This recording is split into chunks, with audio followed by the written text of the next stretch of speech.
রাসূল করিম সাল্লাল্লাহু আলাইহি ওয়াসাল্লাম ইরশাদ করেন, ক্বালা রাসূলুল্লাহ সাল্লাল্লাহু আলাইহি ওয়াসাল্লাম, মান কানা আখিরু কালামিহি লা ইলাহা ইল্লাল্লাহ দাখালাল জান্নাহ। যার সর্বশেষ কথা হবে আল্লাহ ব্যতীত আর কোনো মাবুদ নাই, তাহলে মারা যাওয়ার সাথে সাথে সে জান্নাতে প্রবেশ করবে।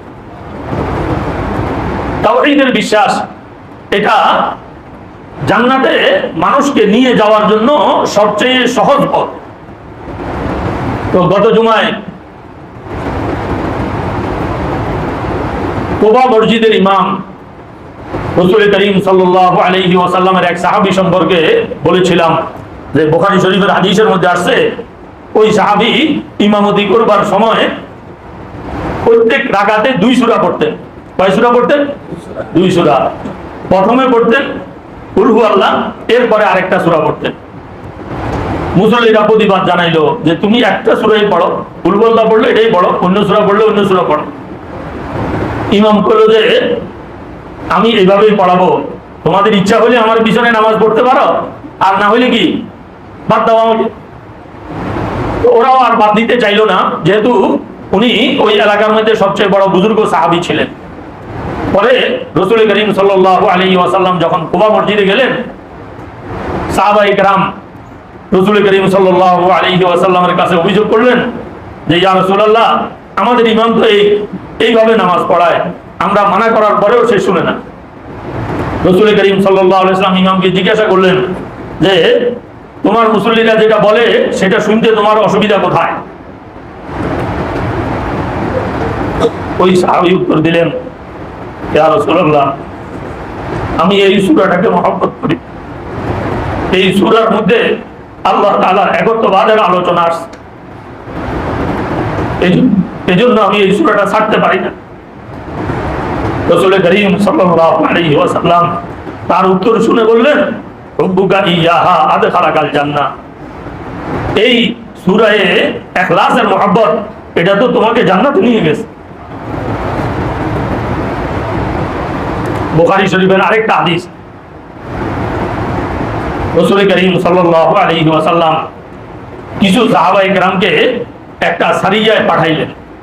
সারিয়া মানে যুদ্ধ, অভিযান, যেখানে রাসূল করিম সাল্লাল্লাহু আলাইহি ওয়াসাল্লাম নিজে অংশগ্রহণ করেননি, সাহাবায়ে কেরামকে প্রেরণ করেছেন। ওগুলোকে আরবিতে সারিয়া বলে। তো এরকম এক অভিযানে সাহাবায়ে কেরামের এক জামাতকে রাসূল করিম সাল্লাল্লাহু আলাইহি ওয়াসাল্লাম পাঠাইলেন। তো তাদের যিনি কমান্ডার ছিলেন, তিনি তাদেরকে নামাজ পড়াইতেন। তো নামাজ পড়াইবার সময় উনি একটা সূরা পড়তেন, শেষে গিয়ে কুল হুয়াল্লাহ আবার পড়তেন। আগের সাহাবীর উল্টাটা। আগের সাহাবী তো প্রত্যেক রাকাতে 2 সূরা পড়তেন, প্রথম পড়তেন কুল হুয়াল্লাহ, শেষে পড়তেন কি আরেকটা সূরা। আর এই সাহাবী করলেন কি, আগে অন্য একটা সূরা পড়েন আর শেষে গিয়ে কুল হুয়াল্লাহ পড়েন।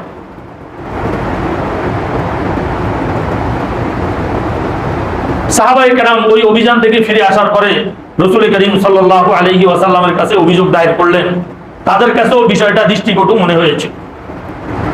রাসূল করিম সাল্লাল্লাহু আলাইহি ওয়াসাল্লাম বললেন যে তোমরা তাকে জিজ্ঞাসা করো, সালুহু লিআইয়ি শাইইন ইয়াসনাউ যালিক, সে এমনটা কেন করে, এটা তাকে জিজ্ঞাসা করো।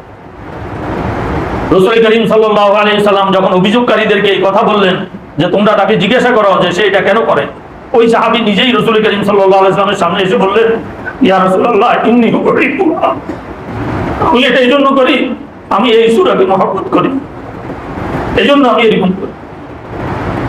রাসূল করিম সাল্লাল্লাহু আলাইহি ওয়াসাল্লাম বললেন যে আকবিরু ফাইন্নাল্লাহ তাআলা ইউহিব্বুহু, তাহলে তুমি নিশ্চিত থাকো আল্লাহ তাআলাও তোমাকে মহব্বত করে।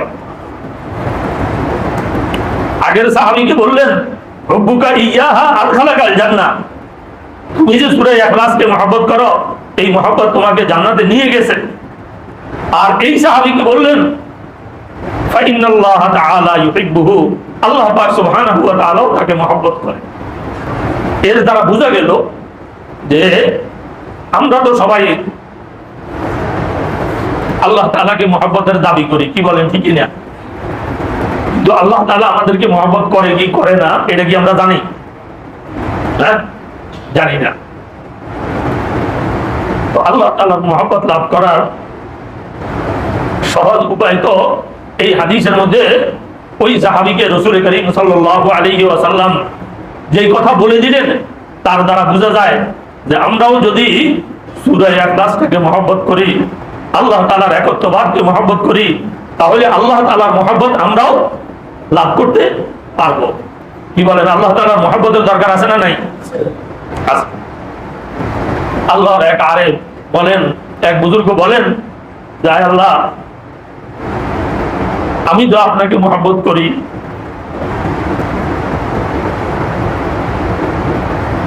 এটাতে আশ্চর্যের বিষয় নয়, কারণ আমি হইলাম নিঃস্ব, অসহায়, প্রতি সেকেন্ডে সেকেন্ডে, প্রতি দমে দমে আপনার অনুগ্রহের মহতাজ। কি বলেন? আমাদের প্রত্যেকটা নিঃশ্বাস এটা জন্য আল্লাহ তাআলার অনুগ্রহের প্রয়োজন আছে কি নাই? আমার আপনার এই জীবন, আমার আপনার এই চাকরি বাকরি, এই ব্যবসা বাণিজ্য, এই দোকানপাট, মিল কারখানা, গাড়ি বাড়ি, শিক্ষা দীক্ষা, আরো যত নেয়ামত আমাদের সাথে আছে, দুইটা চোখ, দুইটা কান, নাক ইত্যাকার যত নেয়ামত আল্লাহ পাক সুবহানাহু ওয়া তাআলা আমাদেরকে দান করেছেন, এগুলো ছাড়া কি আমাদের পক্ষে চলা সম্ভব? আল্লাহ তাআলাকে তো আমরা এই জন্য মহব্বত করি যে আল্লাহ তাআলার হুকুম ছাড়া, আল্লাহ তাআলার অনুগ্রহ ছাড়া এক মুহূর্ত, এক সেকেন্ড এই পৃথিবীতে টিকা আমাদের পক্ষে কি হবে না? সম্ভব হবে না। এই জন্য আমরা আল্লাহ তাআলাকে মহব্বত করি। কিন্তু ওই বুজুর্গ বলতেছেন, কিন্তু আমার কাছে তো এটা আশ্চর্যের নয় যে আমি আপনাকে মহব্বত করি, আমি তো আপনাকে মহব্বত করি আমার স্বার্থে, আমার চলার জন্য, আমার নিঃশ্বাস ফেলার জন্য, আমার প্রতিটা লোকমা মুখে উঠানোর জন্য, আমার জীবনের প্রতিটা মুহূর্ত সুখ স্বাচ্ছন্দ্যময় হওয়া আপনার আঙ্গুলের হেলানির উপরে, হেলনের উপরে নির্ভর করে। আপনি অর্ডার করবেন তো সাথে সাথে আমার এই সুখ শান্তি নিমিষে বাতাসে উড়ে যাবে। এই জন্য আমি আপনাকে মহব্বত করি, এটাতে আশ্চর্যের বিষয় নয়। তবে আশ্চর্য লাগে যে আপনি তো আহকামুল হাকিমিন, আপনি তো রাজাদিরাজ, সারা পৃথিবীর স্রষ্টা আপনি, সমস্ত রাজা বাদশাদের বাদশা আপনি, আপনার তো কোনো কিছুর মুহতাজ, আপনি তো কোনো কিছুর মুহতাজ না। তো এত বড় ব্যক্তি, এত বড় সত্তা হওয়ার সত্ত্বেও আপনি আমার মতো একটা দিনহীন, একটা ফকির, একটা নিঃস্ব, একটা অসহায়কে এত বড় পজিশনে থেকে আপনি আমাকে মহব্বত করেন, আপনি আমাকে ভালোবাসেন। না হলে আপনার এই হাজার হাজার অনুগ্রহ, হাজার হাজার নেয়ামত আমার উপরে কিভাবে বিছাই রাখছেন? এই হাজার হাজার নেয়ামতের ভিতরে আমাকে কিভাবে ডুবাই রাখবেন? এটাতে আমার আশ্চর্য লাগে। আমি ফকির, আমি আপনাকে মহব্বত করতে পারি, কিন্তু একজন রাজাদিরাজ সে আমাকে মহব্বত করে, তার হাজারো নেয়ামতের ভিতরে আমাকে ডুবাই রাখছে, এটা তো আমার কাছে অনেক বড় আশ্চর্য লাগে। কি বলেন, ঠিক কিনা? আল্লাহ পাক সুবহানাহু ওয়া তাআলা মহব্বত আল্লাহ তাআলা আমাদেরকে দান করে। তো বলতেছিলাম যে সূরা ইখলাস এটার মধ্যে কি আছে, কেন এটাকে মহব্বত করার কারণে আল্লাহ পাক সুবহানাহু ওয়া তাআলা মহব্বত করেন এবং এটার মহব্বতের কারণে মানুষ জান্নাতে চলে যায়, এটার মধ্যে আছে কি? এটার জন্য আমরা প্রথমে এটা বুঝতে হবে যে সূরা ইখলাস আল্লাহ পাক সুবহানাহু ওয়া তাআলা কি জন্য নাযিল করেছেন, কি জন্য অবতীর্ণ করেছেন। একবার মক্কার কাফেররা রাসূল করিম সাল্লাল্লাহু আলাইহি ওয়াসাল্লামের দরবারে উপস্থিত হয়ে জিজ্ঞাসা করলো, ইয়া রাসূলুল্লাহ, আপনার আল্লাহর বংশ তালিকা আমাদেরকে একটু বর্ণনা করেন। আমাদের তো একটা বংশ তালিকা আছে, কি বলেন? আমাদের একটা বংশধারা আছে না নাই? আমার পূর্বে আমার বাপ ছিল, বাপ থেকে আমার জন্ম, বাপের পূর্বে দাদা ছিল, দাদা থেকে দাদার পূর্বে দাদার বাপ ছিল, এইভাবে আমাদের একটা কি আছে? বংশ তালিকা আছে, বংশধারা আছে। তো আপনার আল্লাহর বংশধারা কি সেটা আমাদেরকে একটু বর্ণনা করেন। আল্লাহ তাআলার পূর্বে কে ছিল, কিভাবে আল্লাহ তাআলা আসলেন, এটা একটু আমাদেরকে বর্ণনা করেন। আল্লাহ পাক সুবহানাহু ওয়া তাআলা মুশরিকদের, কাফেরদের ওই প্রশ্নের উত্তরে সূরা ইখলাস কুল হুয়াল্লাহ সূরা নাযিল করলেন। তো এই সূরার মধ্যে আল্লাহ তাআলা বলতেছেন, হে নবী আপনি বলে দেন কুল হুয়াল্লাহু আহাদ, হে নবী আপনি বলে দেন আমার আল্লাহ তিনি এক এবং অদ্বিতীয়। দুনিয়ার কোনো মানুষ, দুনিয়ার কোনো কিছুতে তার কোনো সাদৃশ্য নাই। তিনি এক এবং একক, অদ্বিতীয়, তার কোনো তুলনা নাই, তার কোনো উপমা নাই। লাইসা কামিসলিহি শাইউন। আল্লাহ উস-সামাদ, আল্লাহ তাআলা তিনি অমুখাপেক্ষী, কারো মহতাজ নন। দুনিয়ার মানুষ একজন আরেকজনের মহতাজ হয়। ছেলে হইতে হইলে বাপের মহতাজ, বাপ দাদার মহতাজ। কিন্তু আল্লাহ পাক সুবহানাহু ওয়া তাআলা কারো মুখাপেক্ষী নন। দুনিয়ার সমস্ত মানুষ তার মুখাপেক্ষী। সমাজ শব্দের অর্থ হলো এটা যে তিনি কারো মুখাপেক্ষী নন, তিনি কারো মহতাজ নন, কিন্তু দুনিয়ার সবকিছু তার মহতাজ। লাম ইয়ালিদ ওয়া লাম ইউলাদ।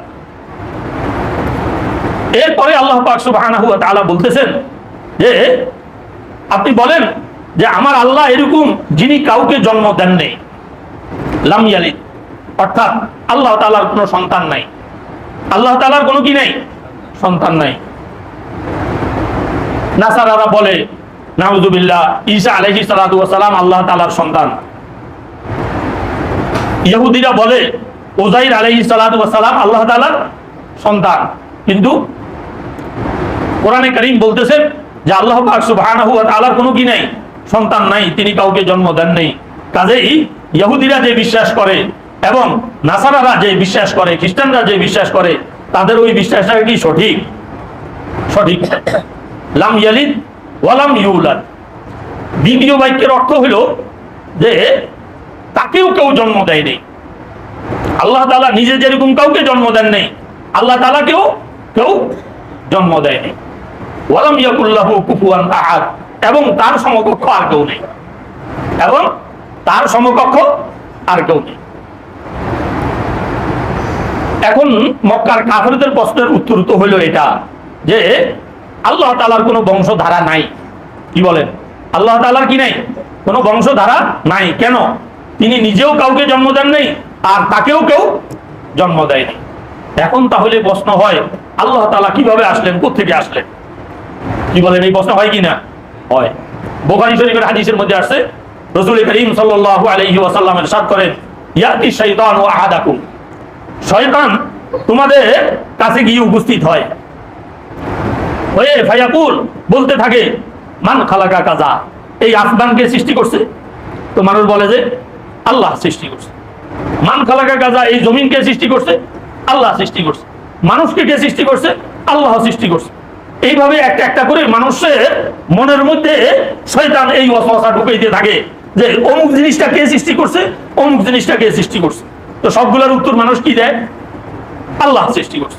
এরপরে আস্তে পরে ছোট করে এই কথা বলে যে মান খালাক আল্লাহ, আল্লাহকে কে সৃষ্টি করল?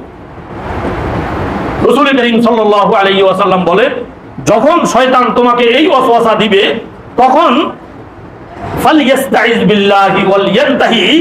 শয়তান যখন তোমাকে প্রশ্ন করতে করতে এই স্তর পর্যন্ত নিয়ে যাবে তখন তুমি এই প্রশ্ন করার সাথে সাথে আল্লাহর আশ্রয় চাইবা। আউযু বিল্লাহি মিনাশ শাইতানির রাজিম, যে আয় আল্লাহ অভিশপ্ত শয়তান থেকে আমি আপনার কাছে আশ্রয় চাই। আল্লাহর আশ্রয় চাইবা। ওয়াল ইয়ানতাহি, এবং সেখানে স্টপ করবা, থেমে যাইবা। এই বিষয়টার সামনে আর অগ্রসর হইতে দিবা না। প্রশ্ন হয় যে এখানে কেন থেমে যাইতে হবে, সামনে অগ্রসর হওয়া যাবে না? এই প্রশ্নের উত্তর হইল যে এই প্রশ্নটা সঠিক নয়। উত্তর দেওয়ার জন্য প্রশ্ন সঠিক হইতে হয়। কি বলেন? আপনারা কথা বুঝতেছেন? খেয়াল করতেছেন? উত্তরের জন্য প্রশ্ন কি হইতে হয়? সঠিক হইতে হয়।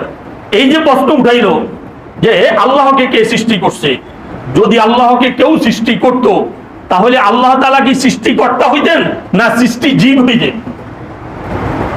বুঝেন এই কথাটা? যদি আল্লাহ তাআলাকে অন্য কেউ কি করত? সৃষ্টি করত, তাহলে আল্লাহ তাআলা কি সৃষ্টিকর্তা হইতেন না সৃষ্টি জীব হইতেন? কোনটা হইতেন? সৃষ্টি জীব। তো আল্লাহ তাআলা কি সৃষ্টি জীব না সৃষ্টিকর্তা? সৃষ্টিকর্তা। তো যিনি সৃষ্টিকর্তা তিনি তো সৃজিত হইতে পারেন না, তিনি সৃষ্টি জীব হইতে পারেন না। তার সমকক্ষ আর কেউ নাই। তাকে সৃষ্টি করতে হলে তো তার চেয়ে আরো বড় পাওয়ারফুল লোক লাগবে, ব্যক্তি লাগবে, সত্তা লাগবে। তো সেখানে আল্লাহ তাআলার সমকক্ষ তো কেউ নাই। আল্লাহ তাআলাকে কে কিভাবে সৃষ্টি করবে? এটা একটা অবান্তর প্রশ্ন। কোরআনে কারিমে আল্লাহ তাআলা বলেন, লাউ কানা ফীহিমা আলিহাতুন ইল্লাল্লাহু লাফাসাদাতা, যদি এই আসমান জমিনে আল্লাহ ছাড়া আর দ্বিতীয় কোনো মাবুদ থাকতো তাহলে আসমান জমিনের এই নিজাম একদিনও টিকে থাকতো না। কি বলেন? আমাদের এই দেশে, এই বাংলাদেশে যদি প্রধানমন্ত্রী দুইজন হয়, প্রেসিডেন্ট দুইজন হয়, বাংলাদেশের কোনো অস্তিত্ব থাকবে? পুরো পৃথিবীর, পুরা বিশ্ব জগতের সৃষ্টিকর্তা যদি একজনের বাইরে দুইজন হয়, তাহলে এই একজনে কবে যে আজকে আমি এখন বৃষ্টি দিব, আরেকজনে কবে যে আমি এখনই কি দিতে হবে, রোদ দিতে হবে, মারামারি রাখবে কিনা? কোরআনে কারিমে আল্লাহ তাআলা বলতেছেন, লাউ কানা ফীহিমা আলিহাতুন ইল্লাল্লাহু লাফাসাদাতা, যদি এই আসমান জমিনে আল্লাহ তাআলা ব্যতীত আর কোনো মাবুদ থাকতো তাহলে মুহূর্তের মধ্যে এই আসমান জমিন কি হয়ে যেত? ধ্বংস হয়ে যেত। আল্লাহ তাআলা পূর্বে কেউ ছিল না, আল্লাহ পাক সুবহানাহু ওয়া তাআলাই শুরু। এটা আমার আপনার দিমাগে আসবে না যে তাহলে তিনি কেমনে শুরু হইলেন। কি বলে? এই প্রশ্ন তো তারপরেও থাকবে। এই প্রশ্নের উত্তর হইল, এটা মানুষের বুঝার মতো শক্তি আল্লাহ তাআলা মানুষকে দেন নেই। এখানে মানুষ হয়রান, এখানে মানুষ মুতাআজ্জিব, এখানে মানুষ পেরেশান।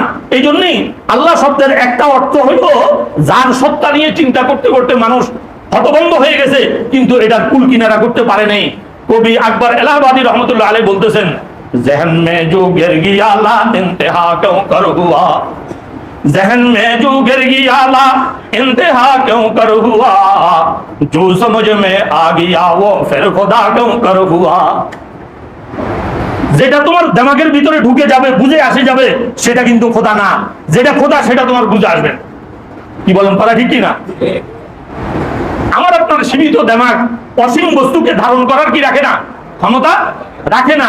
অতএব আমাকে চিন্তা করতে হবে যে আমার পরিধি কতটুকু, আমার জ্ঞানের পরিধি কতটুকু, এবং আমার বিবেকের পরিধি কতটুকু।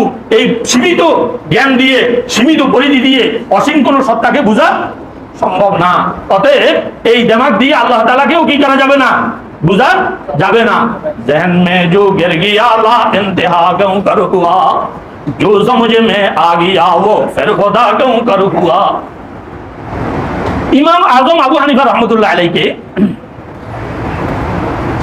একটা ওয়াজের মাহফিলের মধ্যে এক খ্রিস্টান পাদ্রী গিয়ে দাঁড়াইলেন, যে মাহফিলের মধ্যে ইমাম আবু হানিফা রহমতুল্লাহ আলাইহি ছিলেন। মাহফিলের মধ্যে ওয়াজ চলতেছে, খ্রিস্টান পাদ্রী দাঁড়িয়ে বললেন যে আমার তিনটা প্রশ্ন আছে। কয়টা প্রশ্ন? তিনটা প্রশ্ন। যদি এই তিনটা প্রশ্নের উত্তর কোনো মুসলমান দিতে পারে তাহলে আজকের এই মজলিসে সবার সামনে দাঁড়াইয়ে আমি মুসলমান হয়ে যাব। আমাকে একটু সময় দেওয়া হোক আমার প্রশ্নগুলো বলার জন্য। মুসলমানরা তাকে সময় দিলেন, সে প্রশ্ন করলো, স্টেজে গিয়ে সে প্রশ্ন করলো যে আমার পূর্বে, তার এক নম্বর প্রশ্ন, আমার পূর্বে আমার বাপ ছিল, বাপের পূর্বে দাদা ছিল। যদি আল্লাহ পাক সুবহানাহু ওয়া তাআলা থেকে থাকে তাহলে আল্লাহ তাআলার পূর্বে কে ছিল সেটা আমাকে বলতে হবে। কি বলেন? প্রশ্নটা কি বুঝে আসছে আপনাদের? এক নম্বর প্রশ্ন। দুই নম্বর প্রশ্ন, আল্লাহ তাআলা যদি থেকে থাকে তাহলে উনি এখন কি কাজ করেন? তিন নম্বর প্রশ্ন, তিনি এখন কোন দিকে তাকাই আছে? এই প্রশ্নগুলো করার পরে পুরা মাহফিলের মধ্যে নীরবতা, নিস্তব্ধতা ছেয়ে গেল, কেউ কোনো উত্তর দিতেছে। ইমাম আবু হানিফা রহমতুল্লাহ আলাইহি উঠে দাঁড়াইলেন যে আমি ইনশাআল্লাহ এই প্রশ্নগুলোর উত্তর দিতে পারবো। তো খ্রিস্টান ভাই বললো তাহলে আপনি স্টেজে আসেন। ইমাম আবু হানিফা রহমতুল্লাহ আলাইহি বললেন যে আমি স্টেজে আসার জন্য শর্ত আছে। কি শর্ত? আমি আগে তোমার কাছে এই কথা জিজ্ঞেস করতে চাই যে প্রশ্নকারী বড় না উত্তর দানকারী বড়? তো ভাই বলল যে উত্তর দানকারী বড়। ইমাম আবু হানিফা রহমতুল্লাহ আলাইহি বললেন তাহলে আমি উত্তর দিব এই শর্তে যে তুমি স্টেজ থেকে এসে নিচে নেমে বসো, আমি স্টেজে তারপরে গিয়ে বসবো, এরপরে উত্তর দিব। পাদ্রী নিচে নেমে এসে বসো। ইমাম আবু হানিফা রহমতুল্লাহ আলাইহি স্টেজে উঠলেন। স্টেজে উঠে ওই পাদ্রীকে জিজ্ঞাসা করলেন যে বলো তো দেখি 10-এর আগের সংখ্যা কত? পাদ্রী বলল 9। 9-এর আগে 8, 8-এর আগে 7, 7-এর আগে 6, 6-এর আগে 5, 5-এর আগে 4, 4-এর আগে 3, 3-এর আগে 2, 2-এর আগে 1, 1-এর আগে কি? পাদ্রী বলে যে একের আগে তো কিছু নেই। ইমাম আবু হানিফা রহমতুল্লাহ আলাইহি উত্তর দিলেন, যদি একের আগে কিছু না থাকে তাহলে আমার আল্লাহর আগেও কিছু নাই, আমার আল্লাহই এক। কি বলেন, বুঝা আছে? একের আগে যেরকম কি কিছু নাই, তদ্রুপ আমার আল্লাহর আগেও কি কিছু নাই। বুখারী শরীফের হাদিস, কান আল্লাহু আলাম ইয়াকুন শাইউন, আল্লাহ তাআলাই ছিলেন, এই জগতে আর কোনো কিছুই ছিল না। একের আগে আর কিছু নাই, আমার আল্লাহর আগেও আর কিছু নাই। তোমার 2 নম্বর প্রশ্ন কি ছিল?